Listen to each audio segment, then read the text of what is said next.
নারী হলে বোঝা যায় ভাগ্য না নিয়ে জন্মগ্রহণ করাটা কতটা মূল্যহীন। রূপবতী, গুণবতী যাই হন না কেন, ভাগ্যবতী হওয়াটা বেশি প্রয়োজন। নয়তো গোটা একটা জীবন কান্না করতে করতে পার করে দিতে হবে। যে আপনাকে কান্না করতে দেখে নিশ্চিন্তে রাতে ঘুমাতে পারে, সকালে উঠে যদি পায়ে ধরেও আপনাকে বলে আমি তোমাকে ভালোবাসি, 1 সেকেন্ডে বুঝে নেবেন সে আপনাকে ভালোবাসে না, শুধুমাত্র লোক লজ্জার ভয়ে ধরে রেখেছে। সব সময় টাকা পয়সা স্বর্গ সুখ এনে দিতে পারে না। এক জীবনে পরিপূর্ণ হতে খুব বেশি কিছুর প্রয়োজন হয় না, শুধুমাত্র নিজের সুস্থতা আর মানসিক প্রশান্তির দরকার। মানসিক প্রশান্তি মানুষকে শারীরিকভাবেও সুস্থ রাখে। একজন নারী সংসার জীবনে তখনই পরিপূর্ণ হয় যখন তার বিপরীতে থাকা মানুষটা সব সময় তাকে কমফোর্ট জোনে রাখে, তাকে সম্মান দিয়ে কথা বলে। আর এটা শুধুমাত্র ভাগ্যবতী হলেই সম্ভব।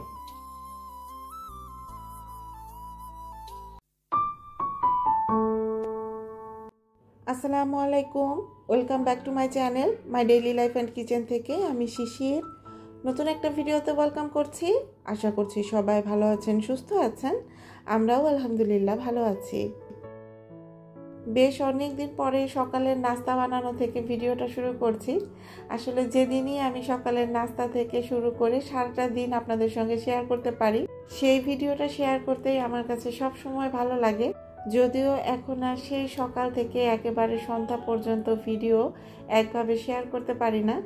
একটা সময় ছিল যখন একেবারে সকাল থেকে সন্ধ্যা পর্যন্ত খুঁটিনাটি বাসায় যা কিছু করতাম সবই ভিডিওতে শেয়ার করতাম। যদিও কাজগুলো হয়তো বা অনেক বেশি গোছানো ছিল না, অনেক বেশি এলোমেলো ছিল, কিন্তু আমার ভালোবাসার আপুরা সেই এলোমেলো কাজগুলো অনেক ভালোবাসা নিয়ে দেখতেন। ইররেগুলারিটি মানুষের মধ্যে জং ধরায়, সেটা যে কোনো কাজেই হোক। এই যে আজকে ক্যামেরার সামনে কাজ করছি, কেমন যেন একটু হজবজ লাগছে, ক্যামেরা অ্যাঙ্গেলগুলো একেবারে মন মতো হচ্ছে না। ভিডিওতে ভয়েস দিতে গেলে একেবারে অস্থিরতা কাজ করে, কি বলবো কিছুই ভেবে পাই না। তারপরেও অনেক অনেক ভালোবাসা থেকে আপনারা যে সব সময় আমার ভিডিওগুলো দেখেন, আমি সব সময় আপনাদের কাছে কৃতজ্ঞ। আপনাদের এই ভালোবাসার জন্য হাজার ব্যস্ততা থাকলেও ভিডিও শেয়ার করতে ইচ্ছে করে। যদি কোনো কারণে একটু বেশি গ্যাপ পড়ে যায়, তাহলেও মনের মধ্যে কেমন যেন একটা অস্থিরতা কাজ করে, মনে হয় কতদিন ধরে যেন ভিডিও দেই না। তো এখন যারা ভিডিওটা দেখা শুরু করেছেন, যদি ভিডিওতে দেখানো কোনো একটা অংশ ভালো লেগে যায় তাহলে প্লিজ একটা লাইক দিতে ভুলবেন না। আর আজকে যারা আমাকে প্রথম ভিজিট করছেন, চাইলে চ্যানেলটা সাবস্ক্রাইব করে দিতে পারেন। তো আরএফএল থেকে সংসারের জন্য টুকটাক কেনাকাটা করেছি, বলতে পারেন সংসারের অনেক দিনের প্রয়োজনীয় একটা জিনিস নিয়েছি। আসলে এই যে বাস্কেটটা, এটা অনেক দিন থেকে কিনতে চাচ্ছিলাম, কিন্তু সাইজ পাচ্ছিলাম না, মানে ছোট সাইজের পাচ্ছিলাম, কিন্তু আমার বড়টার প্রয়োজন ছিল। তো এখন যখন বড়টা পেয়েছি সঙ্গে সঙ্গে কিন্তু নিয়ে এসেছি। আর আরএফএলে ঢুকলে যেটা হয়, একটা জিনিস কিনতে গিয়ে সেই একটা জিনিসই কিন্তু কিনে নিয়ে আসা যায় না, অনেক কিছু একসঙ্গে পছন্দ হয়ে যায়। তারপরেও সেই পছন্দগুলো চেপে রেখে যেগুলো খুব বেশি প্রয়োজন সেগুলোই নিয়ে আসি। তো কেনাকাটার ভিডিওগুলো আসলে আমার শেয়ার করতে ভালো লাগে।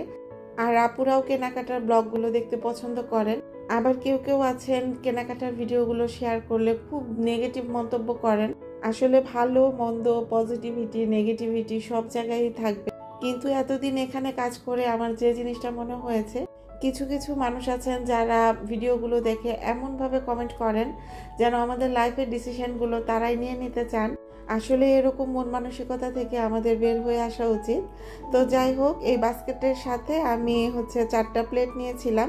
এই প্লেটগুলো দেখার সাথে সাথে আমার কাছে খুব ভালো লেগেছিল। আমি বাসায় সচরাচর খাওয়া দাওয়া করার জন্য কাচের প্লেট বা সিরামিকের প্লেট ইউজ করি না, এই মেলামাইনের প্লেটগুলোই সবসময় ইউজ করি। বাসায় যেহেতু ছোট বাচ্চা আছে, আবার হেল্পিং হ্যান্ড কাজ করে, তো সব মিলিয়ে আসলে সব কিছু দেখে শুনে রাখা সবসময় সম্ভব হয় না। তো এই প্লেটগুলোকে আসলে দূর থেকে দেখতে সিরামিকের প্লেটের মতোই লাগে, তো সেই জন্য এই প্লেটগুলো ইউজ করি। প্লেটগুলোর সাথে 3টা মগ নিয়েছি। তো এই মগটা প্রথমে সাফানের বাবার জন্য পছন্দ করেছি, তো দেখার সাথে সাথে সাফানের বাবাও পছন্দ করেছে। তো সাফানের বাবাকে বলছিলাম তোমাকে একটা খানদানি মগ কিনে দিতে চাই, তো সে বলছে তাহলে আমাকে কিনে দাও। তো তার সাথে সাথে মা মেয়ে দুইজনের জন্য আরো 2টা নিয়ে নিয়েছি। তো তাকে বললাম তোমার খানদান ধরে রাখার জন্য উত্তরসূরি হিসেবে আমরাও তো আছি, তো আমাদের জন্য নিয়ে নেই। গ্লাসে পানি খেয়ে কেন যেন আমাদের বাসার কারোরই কখনো তৃপ্তি হয় না।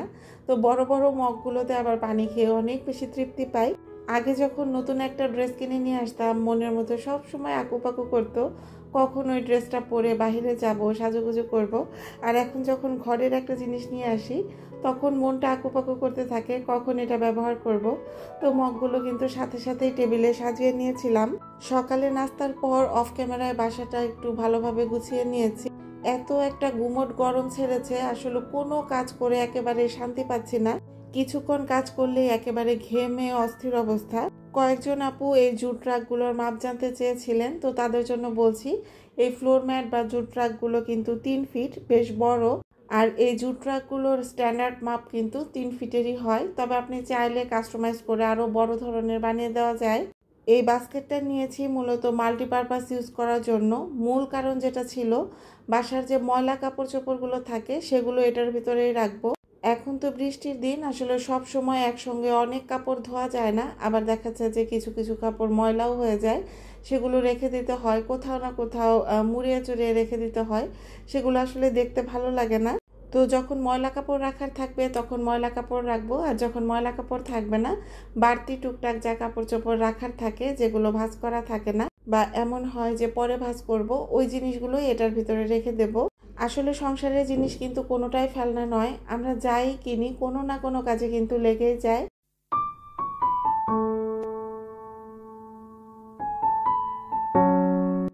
আমি প্রায় ভিডিওতেই একটা কথা বলি, সংসারের যে কাজ একেবারে শেষ হবার নয় সেটা হচ্ছে হাঁড়ি পাতিল ধোয়া আর কাপড় গোছানো। কাপড় গোছানো কেন যেন একেবারে শেষই হতে চায় না। আমি মনে করি আমার বাসায় মনে হয় কাপড় বেশি। তো একটা ভিডিওতে এই কথা বলার পর কয়েকজন আপু কমেন্ট করেছিলেন, আপু কাপড়ের কথা বলো না, বাসায় কাপড়ের যে অবস্থা মনে হয় দোকান দেওয়া যাবে। তো যাই হোক, এখন হচ্ছে দুপুরে রান্না করে নিচ্ছি। এখানে চিংড়ি মাছ দিয়ে লাঠি কচু রান্না করছি। আর এই লাঠি কচুগুলো অনেক আগে ডিপে সংরক্ষণ করা ছিল, মানে কুচি কুচি করে কেটে ডিপ ফ্রিজে রেখে দিয়েছিলাম। আসলে সংরক্ষণ করা জিনিস অনেকেই খেতে পছন্দ করেন না বা ভালো চোখে দেখেন না, কিন্তু এই সংরক্ষিত জিনিসগুলো যে কতটুকু সময় বাঁচায় আর জীবনযাত্রা কতটুকু আরামদায়ক করে, আসলে আমরা যারা এভাবে চলাফেরা করি তারাই কিন্তু বুঝতে পারবো। টাটকা জিনিসের স্বাদ সবসময় অতুলনীয়, এটা আসলে অস্বীকার্য না, কিন্তু কিছু কিছু ক্ষেত্রে আমাদেরও কিন্তু ক্লান্তি আসে, একটু আরাম খুঁজতে ইচ্ছে করে। তো সেই আরামের সাপোর্ট হিসেবেই কিন্তু এই সংরক্ষিত খাবারগুলো অনেকটা হেল্প করে। আমাদের এই ভিডিওগুলো আসলে যেসব আপুরা খুব বেশি সাংসারিক মন মানসিকতার, সেই আপুরাই বেশি দেখে থাকেন। তো সব আপুদের কাছেই অনুরোধ করব যে অনেক অনেক ভিডিও হয়তো বা সারাদিন দেখা হয়, ভিডিওতে দেখানো যে অংশটুকু আপনার কাছে উপকারী মনে হবে বা আপনি মনে করবেন এইটুকু আপনার লাইফে প্রয়োগ করার যোগ্য, ততটুকুই নিজের ভিতরে ধারণ করার চেষ্টা করবেন। বাকিটুকু একেবারে মাথা থেকে ডিলিট করে দিবেন, কারণ আমরা জানি আমাদের সবার জীবনযাত্রা যার যার জায়গা থেকে আলাদা। যেহেতু একেবারে রেগুলার রান্না, তো সেই জন্য কিন্তু আপনাদের সঙ্গে গল্প করছি। চিংড়ি মাছ দিয়ে কচু ভাজি করছি আর ডাটা আলু দিয়ে ট্যাংরা মাছের ঝোল রান্না করব। সেদিন একজন আপু, নাম রূপা আপুর সঙ্গে কথা হচ্ছিল। তো আপুর একটা কথা আমার কাছে এত ভালো লেগেছে। তো আপু আমাকে বলছিলেন যে তোমার ভিডিওগুলো দেখা হয় শুধুমাত্র তোমার সরলতার কারণে, তুমি ভিডিওতে যে কথাবার্তাগুলো বলো এগুলো এত সহজ সরল, এগুলো আসলে আমাকে অনেক আকর্ষিত করে। আসলে একটা সত্যি কথা কি জানেন, আমরা যারা ব্লগ ভিডিও বা লাইফস্টাইল ভিডিও শেয়ার করি, আমরা নিজেরা যা তাই কিন্তু ভিডিওতে শেয়ার করার চেষ্টা করি। আপনি যদি রেগুলার আমার ভিডিও দেখেন তাহলে অবশ্যই আমার পার্সোনালিটি বা ব্যক্তিত্ব সম্পর্কে একটু হলেও আপনার আইডিয়া হবে, কারণ মানুষ মানুষের পার্সোনালিটি খুব বেশি সময় লুকিয়ে রাখতে পারে না। ডেইলি ব্লগ বা লাইফস্টাইল ব্লগ শেয়ার করলে তো একেবারেই না। একজন মানুষ কতটুকু সরল, কতটুকু অহংকারী, কতটুকু নিরহংকারী, সেটা কিন্তু তার কথাবার্তাতেই বোঝা যায়। আমি বা আপনি যতই ভালো সেজে নিজেকে নিরহংকারী বা সরল এরকম প্রমাণ করতে যাই না কেন, কন্টিনিউ যখন আপনি আমার ভিডিওগুলো দেখবেন, আমার পার্সোনালিটি সম্পর্কে অবশ্যই আপনার একটা ধারণা আসবে। এই যে আমি আজকে ভিডিও শেয়ার করছি, আমি একমাত্র বুদ্ধিমান ব্যক্তি না। আমাদের ভিডিওগুলো যারা দেখেন তারা অনেকেই আছেন অনেক বেশি বুদ্ধিমান, অনেক বেশি বিচক্ষণ। তো সেখানে আসলে নিজেকে লুকিয়ে রাখার খুব একটা অপশন নেই। ভিডিওতে মাঝে মাঝে মজা করে আমি অনেক কথা বলি, আর আপুরা কমেন্ট সেকশনে এসে খুব হাসাহাসি করেন। সত্যিকার অর্থে আমি ছোটবেলা থেকে খুবই চঞ্চল প্রকৃতির একটা মেয়ে ছিলাম। এই জন্যই আমার মেয়ের চঞ্চলতা দেখলে এখন আমার খুব একটা আফসোস হয় না। আমি যতই আমার চঞ্চলতাটা লুকিয়ে রাখতে চাই, সবসময় কিন্তু লুকিয়ে রাখতে পারি না। সেগুলো আমার কথাবার্তার মাধ্যমে বের হয়ে আসে। তখনই কিন্তু আপনারা কমেন্ট সেকশনে এসে হাসাহাসি করেন। এমনিতে রান্না চুলায় বসিয়ে দিয়ে টুকটাক যে হাঁড়ি পাতিল হয় সেগুলো ধুয়ে নেই। তো আজকে যেহেতু ছোট রান্না ছিল আর হাঁড়ি পাতিলের পরিমাণও কম ছিল, তো সব জমিয়ে রেখেছিলাম। রান্নাটা শেষ হওয়ার পর তারপর হাঁড়ি পাতিল একসঙ্গে ধুয়ে নিয়েছি। আমার বাবার বাড়ির লোকজনদের ভাগ্য খুবই খারাপ। আমার বাসা থেকে আমার বাবার বাসার দূরত্ব আসলে গাড়ি দিয়ে গেলে 10 থেকে 15 মিনিট। তো ওরা মন চাইলেই আসে, মন চাইলেই চলে যায়। কিন্তু এমন দিন আসে যে দিন আসলে আমি রান্নাবান্নাতে তেমন একটা কোনো ব্যবস্থাই করি না। তো আজকেও ঠিক সেই রকম হয়েছে। আমাকে না বলে আম্মু আর আমার ছোট ভাই চলে এসেছে।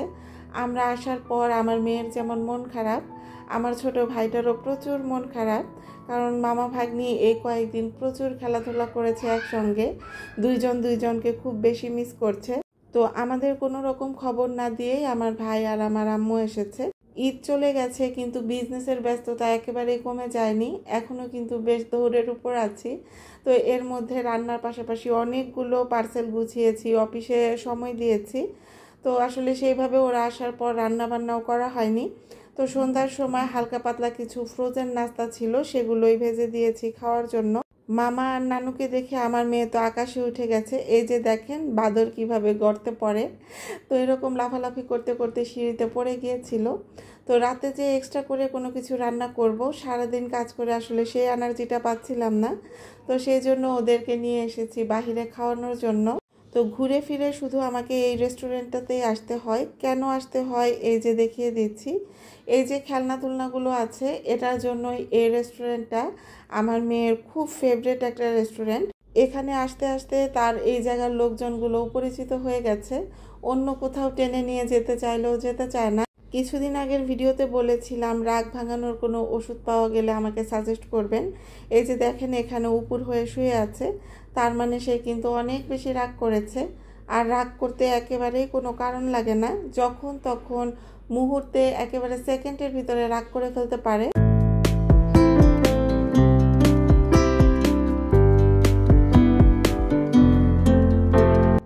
চাইনিজ আইটেমগুলোর মধ্যে সিজলিং আমার অনেক বেশি প্রিয় একটা খাবার। আর চাইনিজ খাবারগুলো ঠিক এমন, আসলে এগুলোর গান শুনলে আমার কাছে মনে হয় অনেক বেশি খেতে পারবো, অনেকটুকু খেয়ে ফেলবো। কিন্তু 2 থেকে 3 চামচ খাওয়ার পর আর পেটের ভেতরে জায়গা হয় না, মনে হয় একদম পেটটা ভরে গেছে।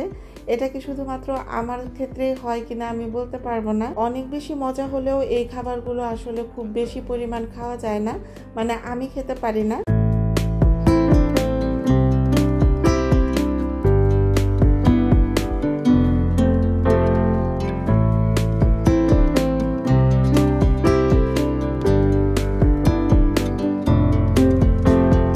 তো মেহমানদারি মোটামুটি আজকে বাহিরেই করেছি। তো এখন রাত প্রায় 10:30টার মতো বাজে আর আমরা বাসায় চলে যাচ্ছি। আর এই যে আমার সামনে দেখেন দোতলা বাস নাচতে নাচতে যাচ্ছে। তো আজকের ভিডিওটা এখানেই শেষ করছি। সবাই ভালো থাকবেন, সুস্থ থাকবেন, আমাদের জন্য দোয়া করবেন। আল্লাহ হাফেজ, আসসালামু আলাইকুম।